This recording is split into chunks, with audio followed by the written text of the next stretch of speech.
आज नवरात्रों के छठे दिन सुबह 4 बजे उठकर सबसे पहले हमने किया गौमूत्र अर्घ का पान। उसके बाद शौच आदि से निवृत्त होकर फिर हमने किया योगाभ्यास।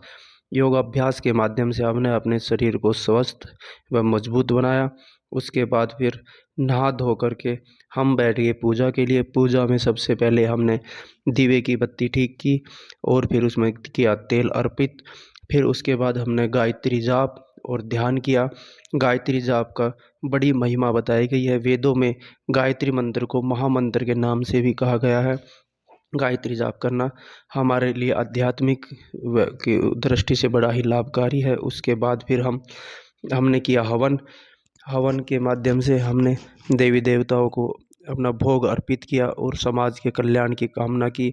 हवन हमारे पर्यावरण व सामाजिक दृष्टि से हमारे लिए बहुत ही उपयोगी है। उसके बाद चले गए हम मंदिर में। आज हम महेंद्रगढ़ के फ्लाईओवर के पास स्थित प्रसिद्ध हनुमान मंदिर में गए। वहाँ जाकर हमने भगवान का आशीर्वाद लिया और महादेव को किया जल अर्पित।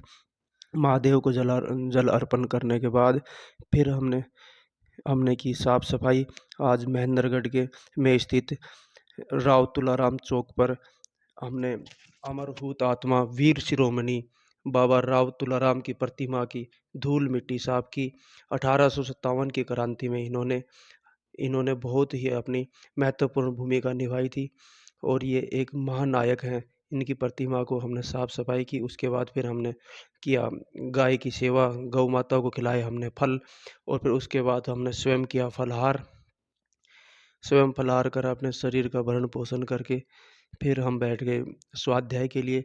आज हमने पढ़ा भगवान श्री कृष्ण गीता में कहते हैं वांसांसी जीर्णानि, मतलब जिस प्रकार जीर्ण शीर्ण पुराने वस्त्रों को त्याग कर मनुष्य नए वस्त्रों को धारण करता है, ठीक वैसे ही यह जीवात्मा भी अपने पुराने शरीर को त्याग कर नया शरीर धारण करती है।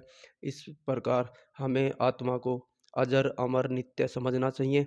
इसी के साथ हमारे आज के 9 महासंकल्प हुए पूरे। आप सभी को नवरात्रों की बहुत बहुत हार्दिक शुभकामनाएं। माता रानी आप पर अपनी आशीर्वाद ऐसे ही बनाए रखे। जय माता की, जय माता की।